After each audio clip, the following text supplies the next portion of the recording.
Bien, sí, como has dicho, es un síndrome bastante común y genera muchas dudas, expectativas, tanto en los pacientes adultas y también en las mamás, porque este síndrome de ovario poliquístico se presenta en la etapa peripuberal. Entonces, y trae pues bastante dudas en mamá e hija, ¿no? Entonces vamos a empezar con esto. Acá está la agenda del día. Vamos a tratar de definir qué es el síndrome de ovario poliquístico, algo de epidemiología, es decir, en qué proporción de la población se presenta este síndrome, cómo trabaja un ovario normal, primero para entender lo normal y después entender qué sucede en un ovario poliquístico. Formas de presentación del ovario poliquístico, cómo llegamos al diagnóstico y qué tratamiento podemos recibir de parte de los médicos que vamos a ver esto. Generalmente el ovario poliquístico hay una cierta controversia, ¿no? En que dicen, ¿quién lo tiene que ver? ¿Es el endocrinólogo o es el ginecólogo? Bueno, tenemos dos etapas. El ovario poliquístico generalmente va a aparecer, como les decía, en la etapa peripuberal y va a acompañar a la mujer durante toda su vida reproductiva. El ovario poliquístico nació así y va a vivir así. Por lo tanto, cuando tenemos a las mujeres que todavía no desean ser madres, es un campo para el endocrinólogo. Pero cuando ya la joven que ya quiere ser mamá, ya es un campo para el ginecólogo, ¿no? Porque cada uno se encarga de una parte definida. El ginecólogo se encarga de la etapa reproductiva, o sea, cuando ya la mujer quiere ser madre. ¿Ya? Entonces, no nos peleamos a las pacientes, ¿eh? Trabajamos en equipo. Así que, si ustedes empiezan por el endocrino, nosotros en el momento adecuado los pasaremos al ginecólogo y si empiezan con el ginecólogo, ellos también nos van a referir hacia nosotros. Ok, entonces con esta salvedad empezamos. ¿Qué es el síndrome de ovario poliquístico?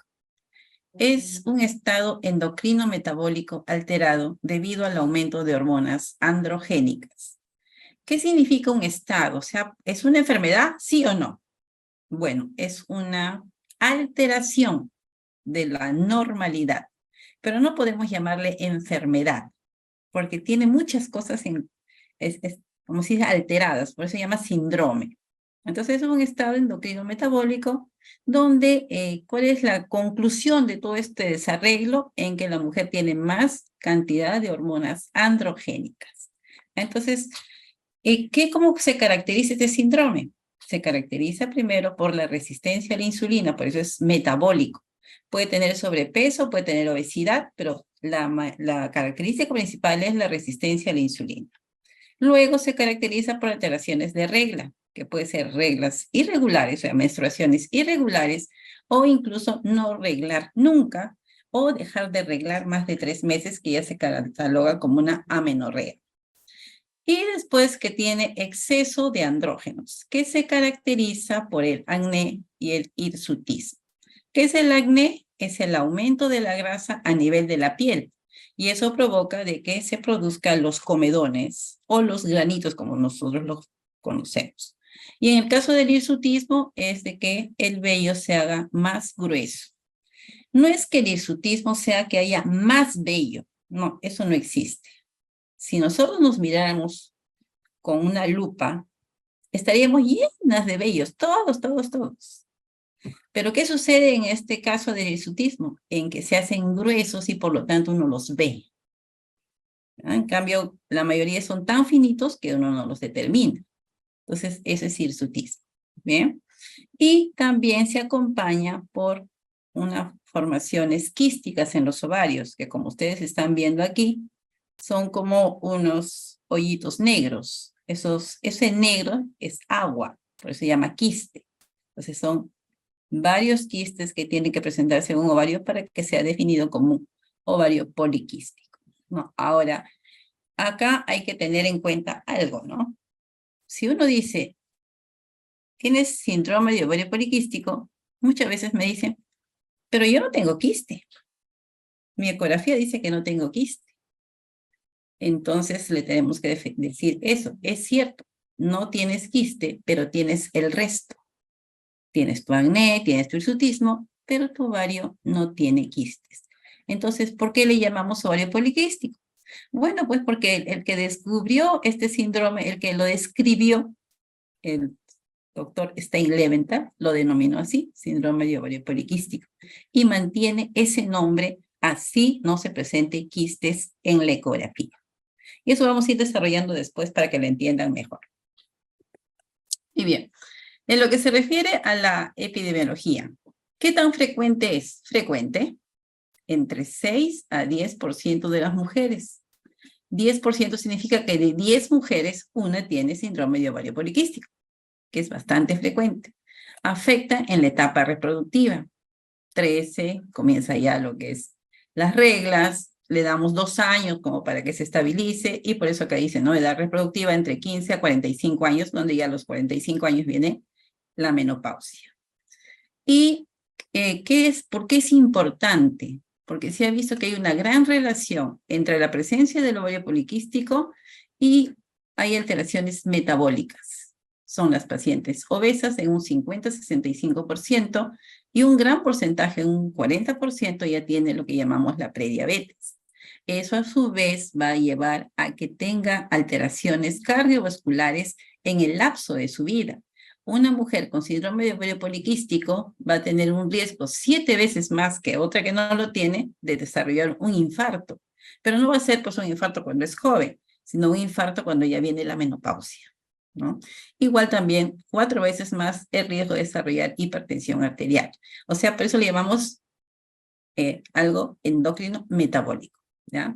Y también es importante porque el 40% de estas chicas con ovario poliquístico pueden desarrollar infertilidad si no reciben tratamiento. Eso sí que quede bien claro, si no reciben tratamiento. Con tratamiento sí llegan a ser madres, no se preocupen. O sea, no es que, ay, tengo mi diagnóstico de ovario poliquístico, entonces voy a ser infértil. No. Si no recibes tratamiento, si no haces algo por mejorar, puedes llegar a la infertilidad. Pero, ¿qué significa eso? Algo de mejorar para ustedes como pacientes, manejar el peso. Si quieren ser mamás, pues dieta, ejercicio, bajar los kilos y el ovario poliquístico deja de ser tan intenso. ¿Eh? Entonces, y también es importante porque cursa con patología obstétrica. Si una chica con ovario poliquístico no se prepara y llega a tener su gestación con obesidad, corre mayor riesgo de desarrollar diabetes gestacional y corre mayor riesgo de tener abortos, ¿no? Entonces, ya le estoy diciendo, si no se prepara, pues hay solución. Eso que quede bien claro, ¿ya? Bien, entonces primero entendamos, ¿qué es un ovario normal? ¿Qué es lo que hace mi ovario? ¿No? Entonces, el ovario se encarga de desarrollar lo que es el óvulo, y el óvulo es el que después va al unirse con el espermatozoide, formar el huevo, y que después ese huevo va a ser un feto. ¿Ah? Entonces, ese es el trabajo del óvulo. Aparte que el ovario tiene que darnos las hormonas femeninas como para mantener el estado femenino propio de las mujeres, ¿no? Entonces, pero vamos más a lo que es la ovulación. Porque de que da hormonas, el ovario poliquístico da hormonas sin problemas, hormonas femeninas. ¿Qué es eso de la ovulación? A ver, cada mes tenemos en el ovario, en toda la periferia del ovario, muchos folículos pequeñitos. Entonces, cada mes, esos folículos en número de 10, de 12, van desarrollándose. Primero es un folículo primario y después va creciendo. Por el trabajo de las hormonas va creciendo y va desarrollando. Ya es un ovocito secundario y haciéndose cada vez más grande y se hace maduro. Una vez que madura, entonces ya viene lo que es la ovulación. Revienta este folículo y sale el óvulo. Si es que hay fecundación, ya sabemos, óvulo, feto.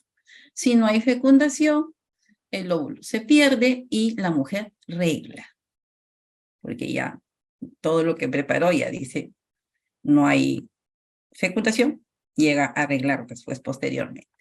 Entonces sale el óvulo y después se queda el cuerpo lúteo, que le llamamos el cuerpo amarillo. Y este cuerpo amarillo es el que nos va a dar la progesterona, ¿ya? Entonces, y después ya solito se va haciendo atrésico hasta desaparecer. Eso es lo normal. Así trabaja el ovario. ¿Qué más sucede en el ovario? En el ovario, cuando estamos en esta etapa del folículo maduro, que acá está más grande, acá está el ovocito, tiene tecas, se le llama la teca externa y después la teca de la granulosa. Estas dos estructuras son las encargadas de darnos hormonas masculinas que después, a través de un cambio de enzima, va a dar lugar a estrógenos. ¿Y por qué tenemos que producir hormonas masculinas las mujeres? Porque son importantes. Las hormonas masculinas ayudan mucho en la preservación del calcio de los huesos, ayudan mucho en lo que es la grasitud de la piel. Si no, tendríamos una piel muy seca. Y la grasa es importante porque mantiene la vitalidad y lozanía de la piel. Entonces, para eso es importante los andrógenos. Entonces, esos andrógenos reciben influencias de hormonas tan lejanas como son las que se producen en la hipófisis, que está en el cerebro. Hacen un largo trayecto para hacer trabajar a estas tecas y que me van a dar andrógenos y me van a dar estrógenos. A su vez, también, para que se produzca la ovulación, entra a tallar la insulina. Por eso es importante mantener la insulina en raya.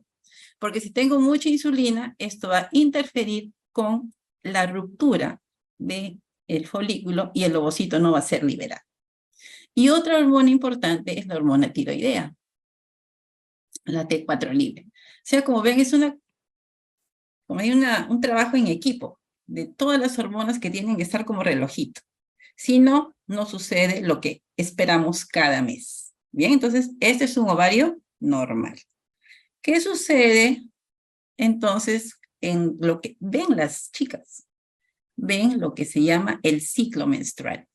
Comienza primero con la regla, donde es como dice ya no hubo fecundación, el óvulo se cayó y ya viene después la menstruación. Y durante el inicio de la menstruación ya está empezando a formarse para el otro mes el nuevo folículo, ¿no? Entonces vean los días de regla, ustedes están reglando, del folículo primario ya va creciendo al secundario y haciéndose un óvulo grande, y después vienen los días fértiles del día 2 al día 16, donde hay la ovulación, se rompe el folículo y sale el óvulo. Y después viene la fase lútea, donde ya estamos hablando de la progesterona. Entonces, ese es un ciclo normal. Llega una etapa al día 28, donde ya no hay hormona, miren que ya se secó la que producía progesterona, y ahí viene nuevamente el sangrado, y así empieza cada mes. ¿Ya? Entonces, eso es lo normal. ¿Y qué sucede en el ovario poliquístico? En el ovario poliquístico no sigue el camino de que va creciendo hasta llegar a la ovulación, sino se queda en el camino, no crece. Y entonces, si no crece, no hay óvulo. Y si no hay ovulación, entonces este ovocito se vuelve atrésico.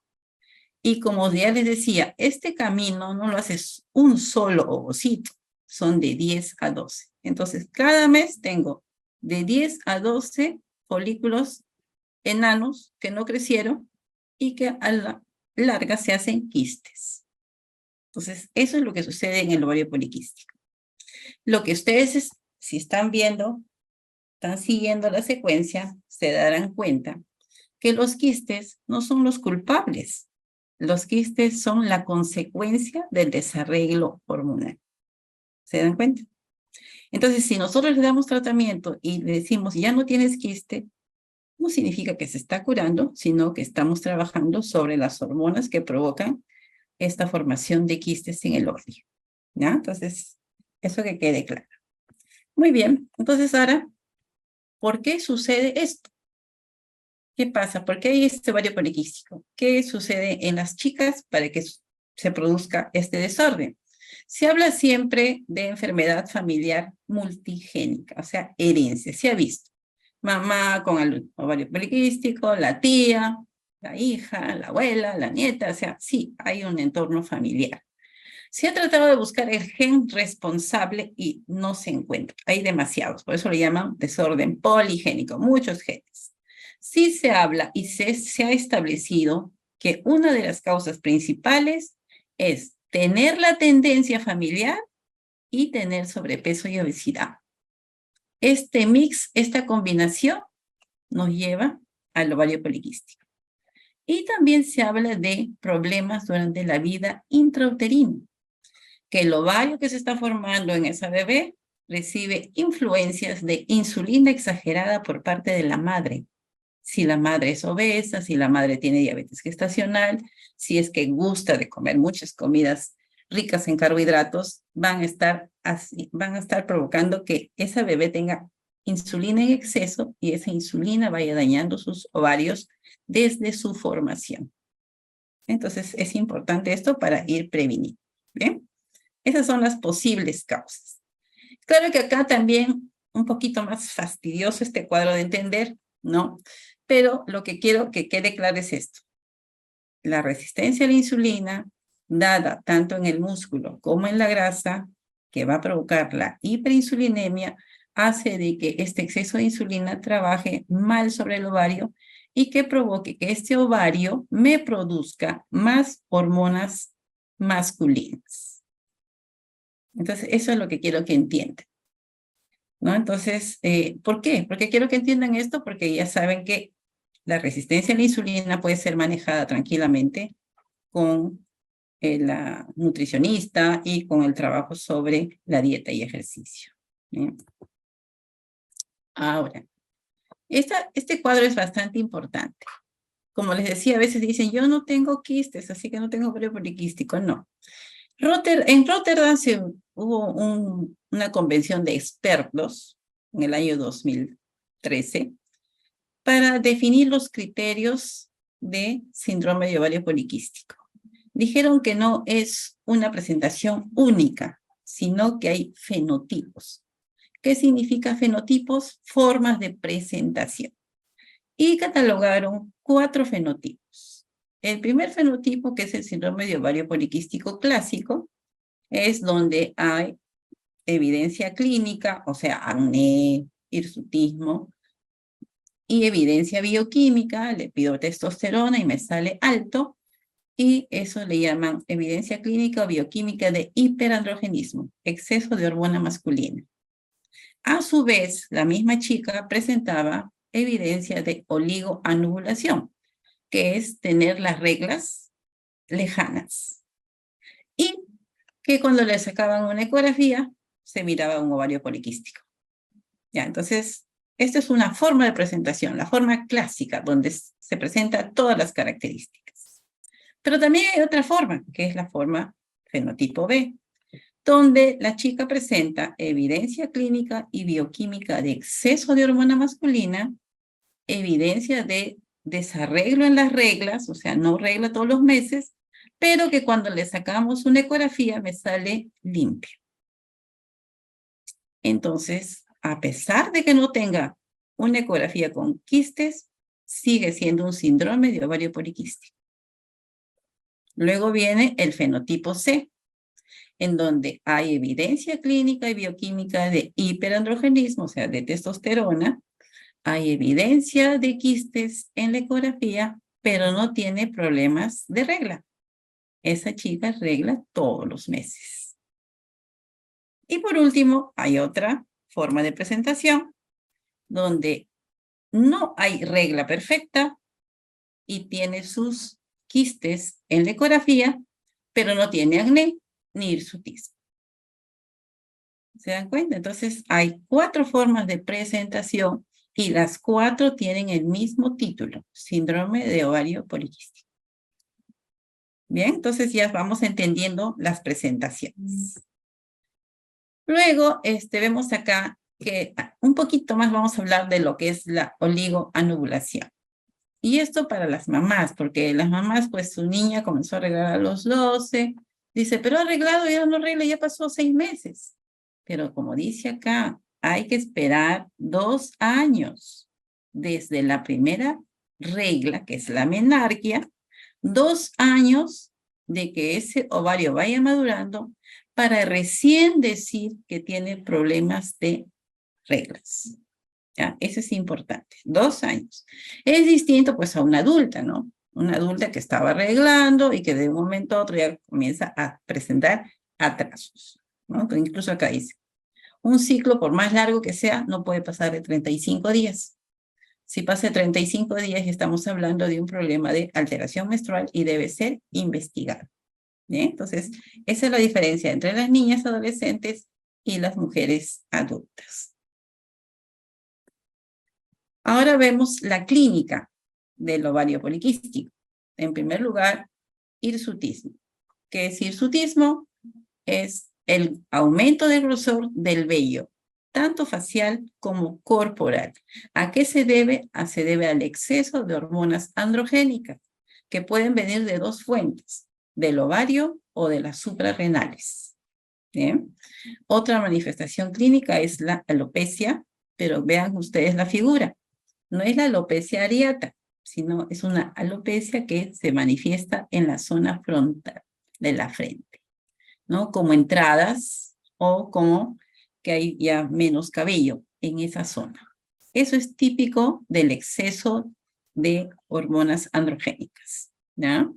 El acné también es característico. Mientras más intenso significa que tenemos más hormona masculina. Y el acné está dado por la formación de acá de estápulas, de comedones, ¿no? Y siempre que tenemos esto, hay que investigar las hormonitas. Por eso los dermatólogos nos envían, ¿será solamente un acné vulgar o será un acné asociado a hormonas?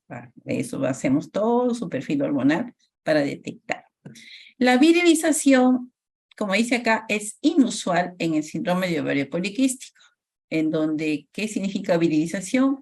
Donde hay un aumento de la masa muscular, hay un hirsutismo muy severo, que parece bigotito, ¿no? Y que la voz se hace grave, se hace gruesa. Entonces ahí uno sospecha, no un ovario poliquístico, ya sospecha un tumor que produzca testosterona. Entonces eso es diferente. Muy bien, también, ¿qué más tenemos en la parte clínica? El exceso de peso, sea sobrepeso, sea obesidad, y la resistencia a la insulina. ¿Cómo hacemos nosotros el diagnóstico de la resistencia a la insulina? Con un test, el test de glucosa. Le damos glucosa 75 gramos, medimos la insulina basal y medimos la insulina a las 2 horas. Lo máximo que puede subir una insulina después de una ingesta de agua azucarada es 4 veces. Pero ya hay varias chicas que desde antes de darle el agua con azúcar ya tienen la insulina elevada, ¿no? Y siempre va a haber una relación, siempre, entre insulina alta y exceso de peso. Eso sí. Luego también puede haber en la paciente colesterol, el triglicérido alto, el colesterol malo alto, el HDL bajo, ¿no? Esas son alteraciones lipídicas. La diabetes sí también puede coexistir diabetes tipo 2 con el síndrome de ovario poliquístico, y también el hígado graso. El hígado graso no alcohólico, ¿no? Se llama así. ¿Por qué el hígado se pone graso? ¿Por comer grasa? No. El hígado graso se pone graso por comer harina, exceso de harina. Y tiene mucha relación en el daño que le hace el exceso de insulina al hígado por la ingesta excesiva de harinas. Tengan cuidado en eso, ¿ya? Entonces también, si ustedes ven acá en la parte clínica, esta figura es muy importante. Esto sí es la acantosis nígricans, que es como un oscurecimiento en la zona de las flexuras, tanto en el cuello como en las axilas y en la ingle, siempre asociado a problemas de peso, problemas de insulina, y también se ve esto en el ovario poliquístico.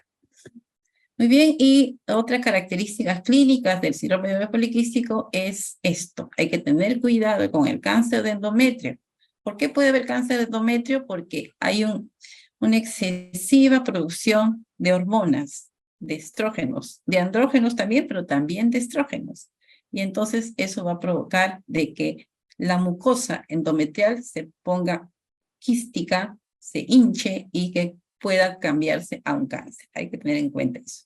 Y otras alteraciones reproductivas. Si una chica tiene ovario poliquístico y llega a gestar, puede desarrollar durante la gestación aborto o diabetes gestacional o preeclampsia. ¿Ya? Entonces, esas alteraciones se evitan si es que uno se embaraza con menos kilos. Eso es importante.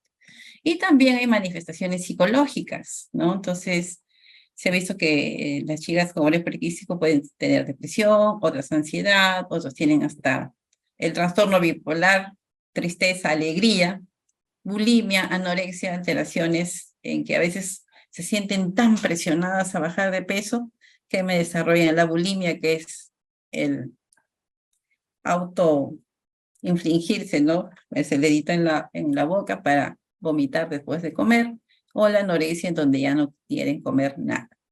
Entonces, eso sí se ha visto y para eso tenemos que trabajar también con psiquiatría. Bien, entonces, ¿cómo hacemos el diagnóstico? ¿Cómo sospechamos que es un síndrome de ovario poliquístico? Es una mujer en edad reproductiva, menstruación irregular, signos de hiperandrogenismo como es el acné, el hirsutismo, pérdida de cabello, sobrepeso y obesidad. ¿Por qué es importante sospechar? Porque ya sabemos que las chicas que tienen síndrome de ovario poliquístico me pueden desarrollar enfermedades cardiovasculares y metabólicas, ¿no? Y que estas chicas que presentan estos cuadros clínicos tenemos que complementarlo con una ecografía del ovario para ver si tiene o no tiene los quistes en el ovario.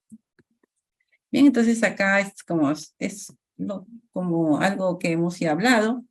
Hay sospecha de exceso de hormonas androgénicas, hay alteraciones del ciclo menstrual, entonces se mide hormonas y si tiene hirsutismo o alopecia, pero sus ciclos son normales, igual le voy a medir las hormonas, ¿no? Entonces esa es la forma de trabajar. Hay una hormona importante que es la hormona antimuleriana, que nos indica la capacidad de formar óvulos en el ovario, pero se ha visto que estas niñas o chicas que tienen ovario poliquístico tienen esta hormona muy exagerada. Entonces eso también es negativo. Toda hormona, si es poco o harta, es malo. La antimuleriana, si es baja, me indica que no tiene capacidad de ovular. Y si es muy alta, me indica que es un síndrome de ovario poliquístico. Entonces, eso hay que tener en cuenta a la hora de hacer la lectura de los resultados.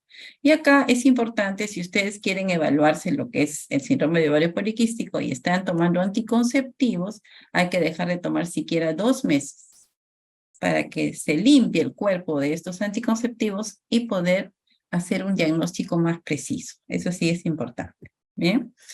Y eso de acá, que es la ecografía, de preferencia debe ser una ecografía transvaginal, bueno, si es que la mujer ya tiene una vida sexual activa, o una pélvica cuando son niñas o jovencitas, ¿no? Y acá se ve lo típico.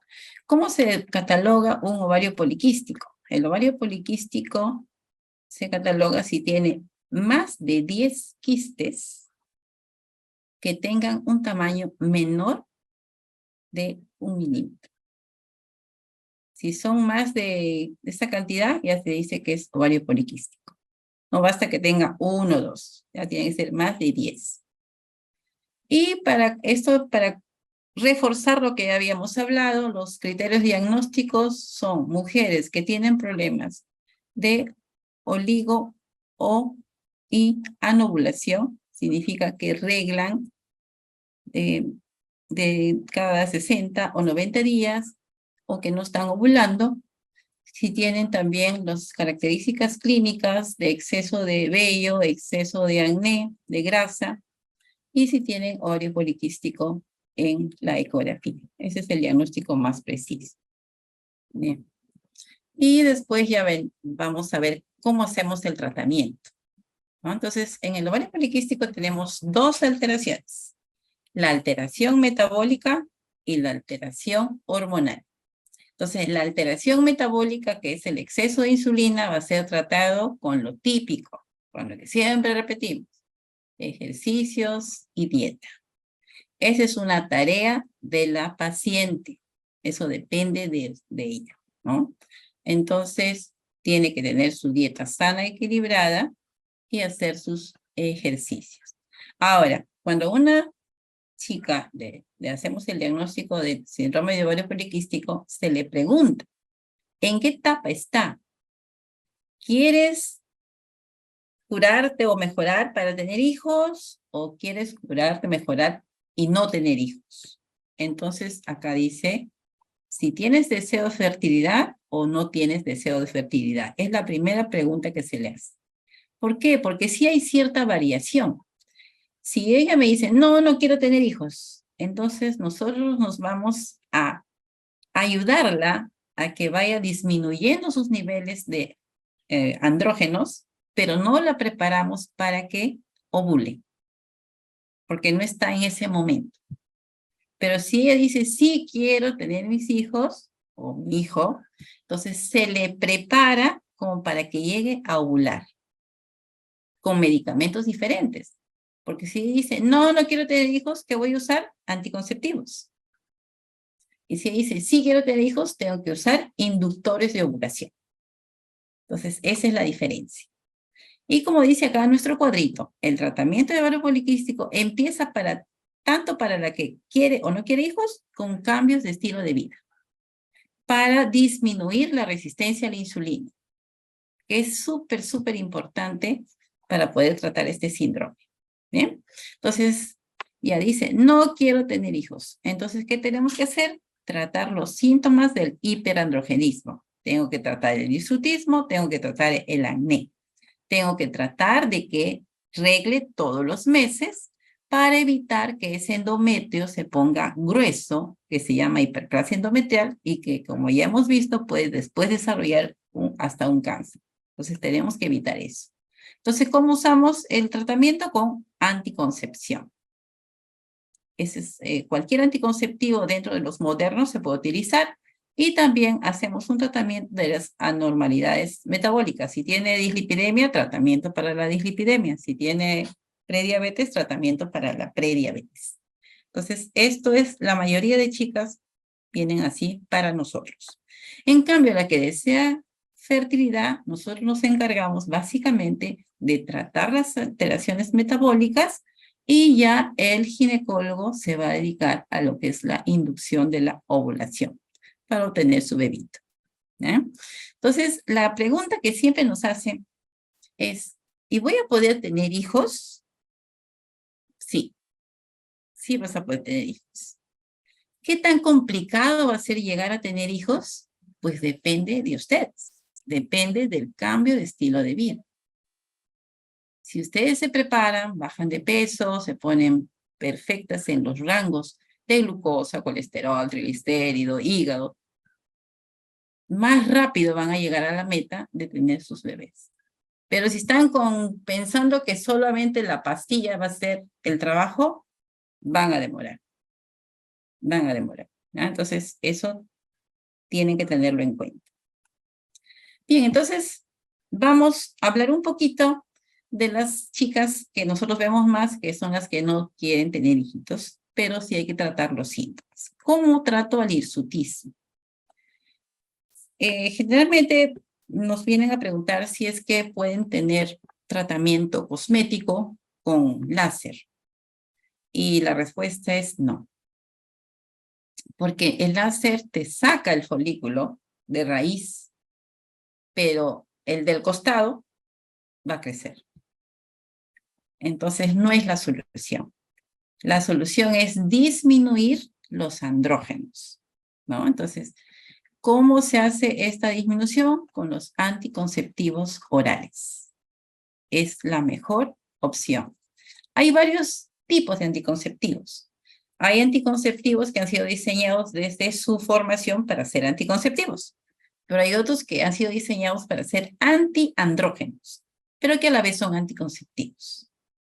Y eso es básicamente lo que a veces las mamás de las niñas jovencitas, pues les digo, hay que darle anticonceptivo, ya pues, se les paran los pelos, ¿no? Porque pues dice, pero si es tan chica, tiene 15 años, 16 años, pero no hay manera de tratar el hirsutismo.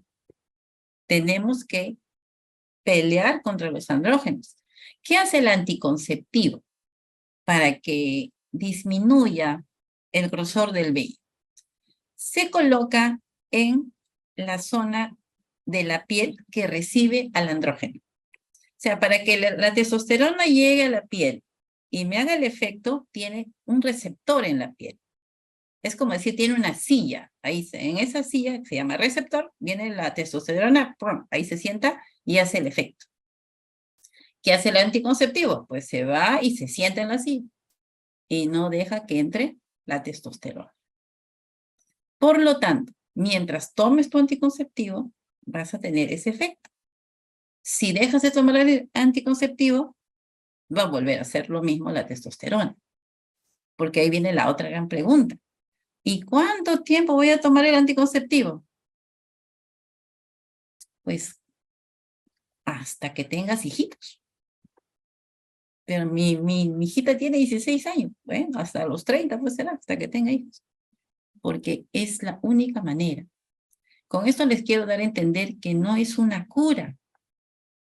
Estamos modificando nada más el trabajo del ovario, pero no le estamos curando porque así nació y así va a morir el ovario. ¿Se dan cuenta? Pero el anticonceptivo da efectos magníficos. ¿Ya? Entonces, ahora, no quiero anticonceptivos. No quiero. Bueno, hay otras formas de tratar, como es la espironolactona. ¿Qué es la espironolactona? Es un diurético que hace el mismo efecto que el anticonceptivo, pero en menor intensidad. Igual, se siente en el lugar de la testosterona y no le deja trabajar a la testosterona. Se usa dosis grandes de 100 miligramos. Es un diurético, o sea, hay que tomar más líquido porque te va a llevar al baño, pero tampoco es una exageración, ¿no? No es que va a estar orina y orina todo el día. Se puede utilizar y se ve, pues, ¿no? Si es que nos da resultado, podemos usar el espironolactona. Si veo que no nos da resultado, pues nos vamos al anticonceptivo. En lo que se refiere a la finasterida y la flutamida, como que no se usa mucho porque tiene efectos secundarios. Da mucha boca seca y fastidia, ¿no? Entonces también al hígado le cae pesado. Entonces siempre mejor trabajamos o con espironolactona o con el anticonceptivo, ¿ya? Para el hirsutismo. Ya, ese sería bellito de más. ¿Qué hacemos con el acné? En el acné tenemos dos formas de trabajar. Puede ser solamente con los dermatólogos, porque tienen medicamentos muy, muy buenos, pero que resecan un poco la piel, ¿no? Pero en el caso de nosotros sí usamos también anticonceptivos y usamos la espironolactona.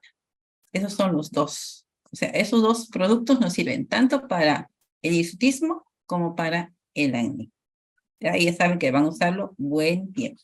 ¿Qué es lo que uno cuida con los anticonceptivos? En que no nos altere el hígado. Entonces siempre se le pide una enzima hepática para ver que el hígado esté trabajando bien, que no se sienta agredido por un fármaco que va a usar por mucho tiempo, ¿ya? Y en lo que se refiere a la alopecia, hay productos como el minoxidil, que son forma tópica, ¿no? Y va a reducir la acción de la testosterona en el folículo piloso, que eso es lo que más se puede utilizar.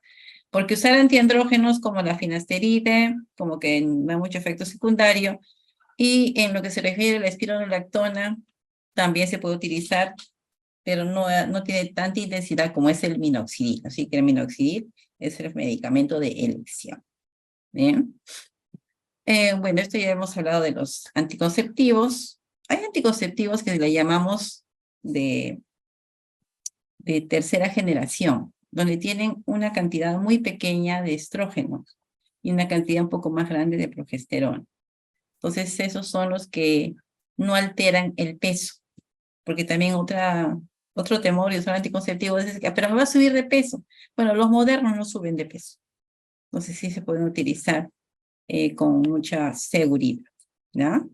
Entonces, esa es la idea. ¿Y qué pasa si es que la mujer quiere ser mamá? Pues tiene que empezar por lo principal. Tiene que trabajar sobre las anormalidades metabólicas asociadas, descenso de peso, lo principal, ¿no? Si tiene problemas de lo que es la prediabetes, ya tiene que usar su metformina. Si tiene problemas de una prehipertensión o hipertensión, trabajar sobre la hipertensión. Trabajar sobre la dislipidemia con los medicamentos propios y siempre usar su ácido fólico 3 meses antes de pensar en gestar, ya tiene que usar ácido fólico para evitar las malformaciones neurológicas que pueden desarrollarse, ¿no? Entonces, eso sí es importante, usar su ácido fólico. Y en cuanto a otros medicamentos, la metformina es súper importante para trabajar sobre el hiperinsulinismo. La dosis es 1500 como mínimo, ¿ya? Porque a veces dicen, ay, pero tanta pastilla, porque no hay metformina, pues, de 1500. Tenemos de 750, de 850, pero no vamos a usar, pues, media dosis. No nos sirve. O es todo o es nada. Entonces, la dosis para el ovario poliquístico en mujeres que tienen hiperinsulinismo es 1500 mínimo por día. Eso que quede claro. Se puede usar letrozol, que es un antiandrógeno, pero da sus pastilla al hígado, pero no se usa mucho. Básicamente es metformina y el ginecólogo ya le va a dar su tratamiento con clomifeno, que es el medicamento de elección. ¿Qué hace el clomifeno? Estimula la producción de más óvulos.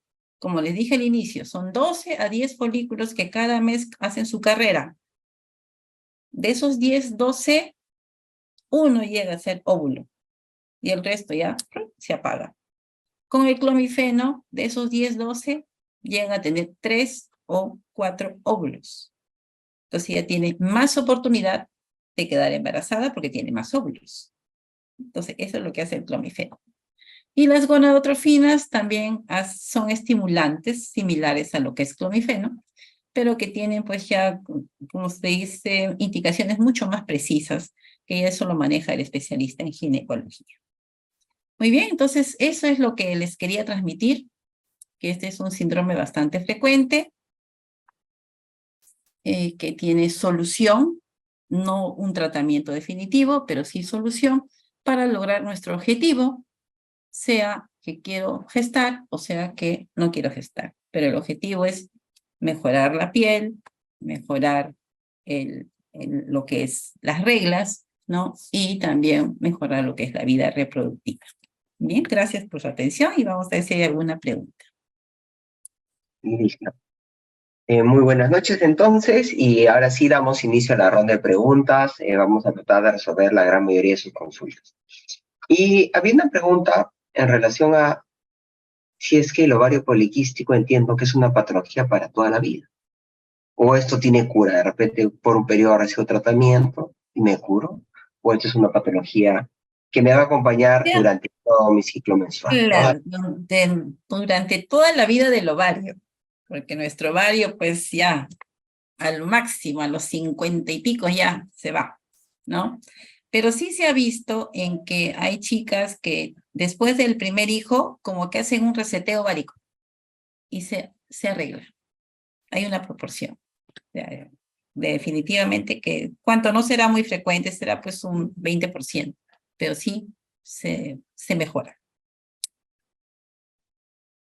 Muchísimas gracias. Y nos hacen preguntas en relación a la medicación, ¿no? Y usted comentó sobre el clomifeno, y la pregunta es, quizá utilizando ese medicamento se puedan producir 3 o 4 óvulos y habría la posibilidad de tener una gestación, pues, Múltiple. general, ¿no? ¿Sí? O no múltiple, me refiero. ¿Sí? Sí, claro, por eso no les digo de 10 a 12 folículos, ya no sale uno, sino puede ser 2 o 3. Sí, sí. Listo.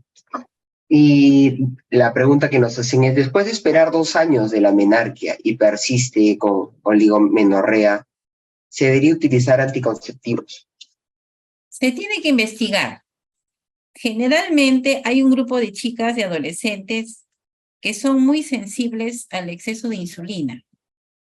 Y solamente el exceso de insulina hace de que no regle, sin llegar a ser un ovario poliquístico, porque no tienen pues el acné, no tienen nada en la carita, solamente que no regla. Entonces, ay, ya, le miro el cuellito oscuro. Entonces, es eso. La insulina, como ya hemos visto, interfiere en lo que es la ovulación. Y si no ovulas, pues no reglas. Más aún cuando eres adolescente, que es distinto cuando uno ya es adulto. Entonces, en esas chicas que pasó 2 años y están con sus desarreglos, peso, talla. Eso es lo básico. Tienen que ser menos de su talla, eso que tengan en cuenta. Generalmente uno dice, uno tiene que pesar y tallar igual.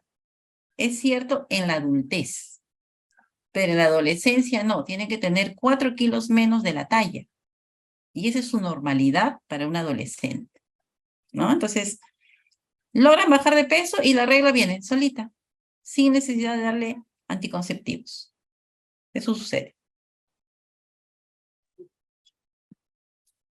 Y doctora, nos hace una pregunta. ¿Hay alguna relación o de repente el ovario poliquístico se relaciona con el desarrollo de miomas uterinos? ¿Hay una complicación, una relación causa-efecto o no es así?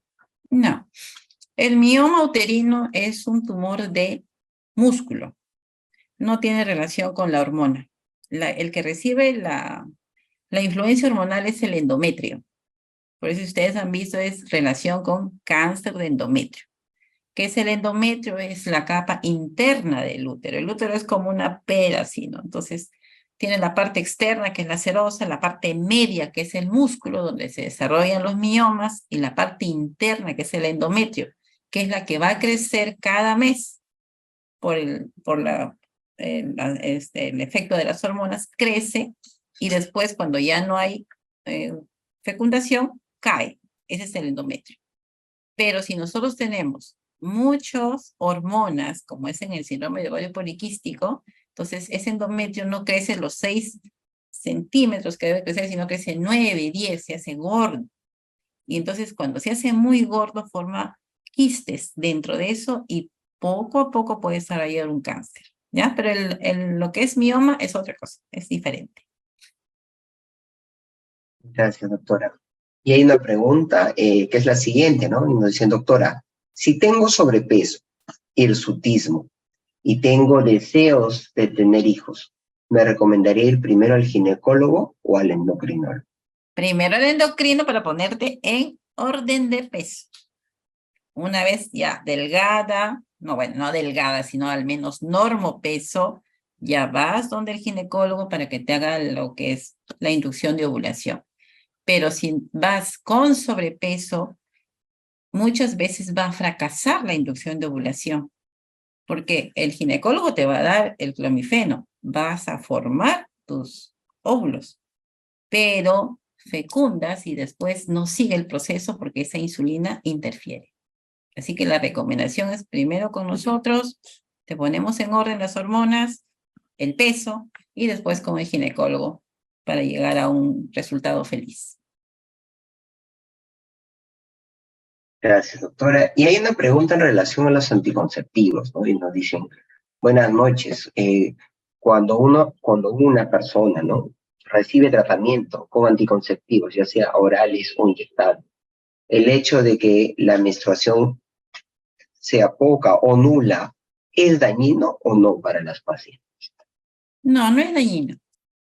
Los anticonceptivos se usan por varios motivos. Un motivo es cuando las chicas arreglan mucho, o sea, arreglan demasiado volumen, porque hacen un endometrio grueso.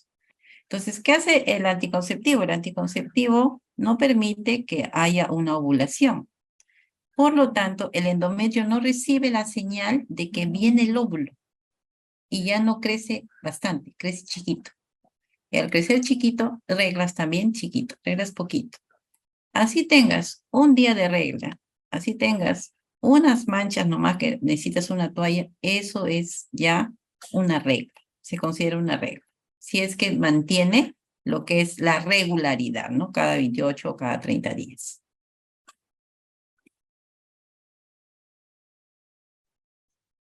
Y nos hacen una pregunta en relación a si el hecho de que durante las menstruaciones, ¿no? El dolor sea intenso, esto podría ser un síntoma que me hace pensar de que tengo ovario poliquístico o no, o de repente reforzar cuáles son los síntomas que una mujer debería tomar en cuenta para acudir a consulta.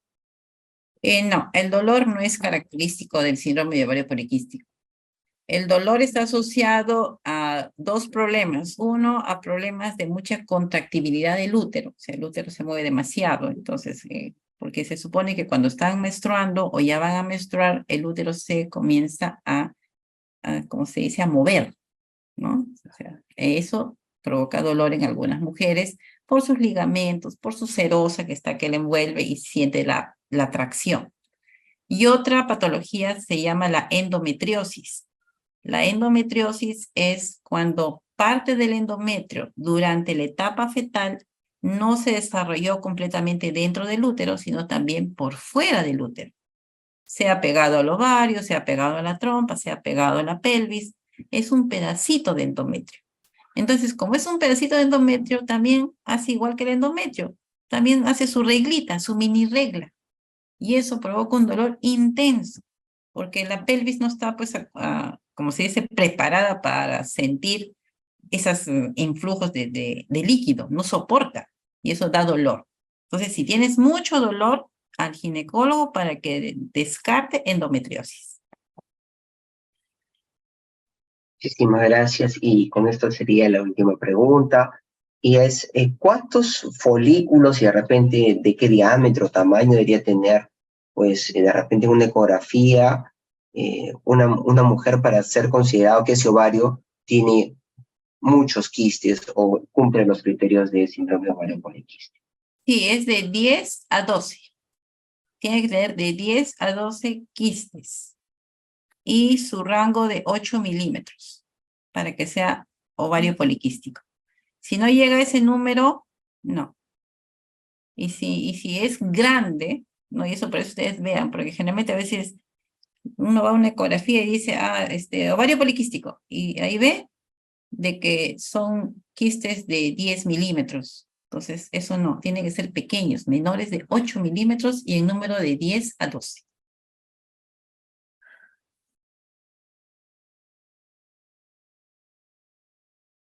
Muchísimas gracias, doctora Salsavilca.